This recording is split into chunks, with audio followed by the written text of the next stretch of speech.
Bienvenue à toutes et à tous et merci d'avoir choisi la RTSK pour votre information. Nous prenons cette revue de presse. Ce mercredi, les journaux parus abordent la communication du président de la République lors de la 72e réunion du Conseil des ministres, notamment en rapport avec le fonctionnement de l'appareil judiciaire congolais. À cela s'ajoutent les conflits Teke-Yaka. Théâtralisation de la justice, le chef de l'État ne se plaint pas. Il fait un constat, dixit Patrick Mouyaya. Ce titre est le Forum des As. Ce dernier, paraphrasant les ministres de la communication immédiate, s'explique. En disant cela, le président de la République interpelle les magistrats, ceux qui rendent justice. Patrick Mouyaya est donc revenu sur la communication du président de la République et d'autres points d'information à traiter à la 72e réunion du Conseil des ministres, tenue le vendredi 7 octobre courant. C'était lors du briefing hebdomadaire en direct le lundi soir sur la chaîne nationale.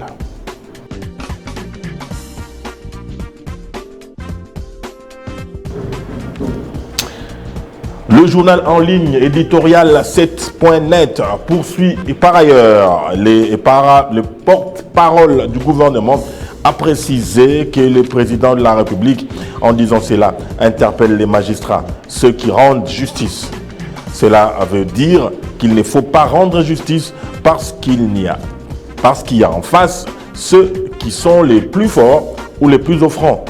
Quand vous rendez justice, a-t-il insisté, vous devez être vous-même en harmonie avec vos valeurs, les serments et tout ce qui doit guider votre métier. Encore une fois, c'est un appel à la responsabilité. Ce n'est pas parce que nous ne sommes pas bien payés que nous ne devons pas bien faire les choses. La situation du pays nous impose à tous des sacrifices, mais certains doivent le faire plus que d'autres, notamment du côté de la justice, a déclaré Mouyaya.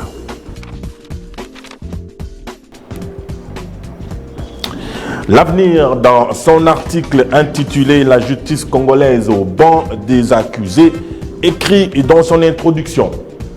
La justice congolaise va mal et de relever, tel est le constat amer fait par le président de la République.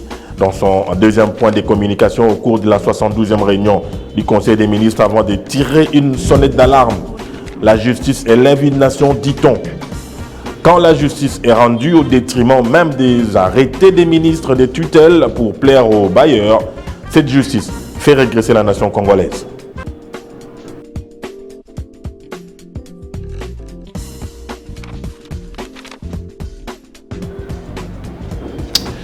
Au sujet du conflit Teke-Yaka, le cardinal Fridolin Ambongo attendu à Bandundu, chef-lieu de la province du Kwilu, l'archevêque de Kinshasa, pour réconforter les nombreux déplacés qui ont fui les violences survenues entre les communautés ethniques Teke et Yaka, essentiellement dans les territoires des Kwamut, informe la prospérité. Alors qu'abordant le même sujet, les phares titrent « Le chef de l'État lance un appel au calme à la population du Grand Bandundu ». À l'en croire, rapporte ces tabloïds, les conflits Teke-Yaka qui couvrent depuis plus d'un mois dans les territoires des Kwamut a pris des proportions inquiétantes avec des pertes en vies humaines et matérielles.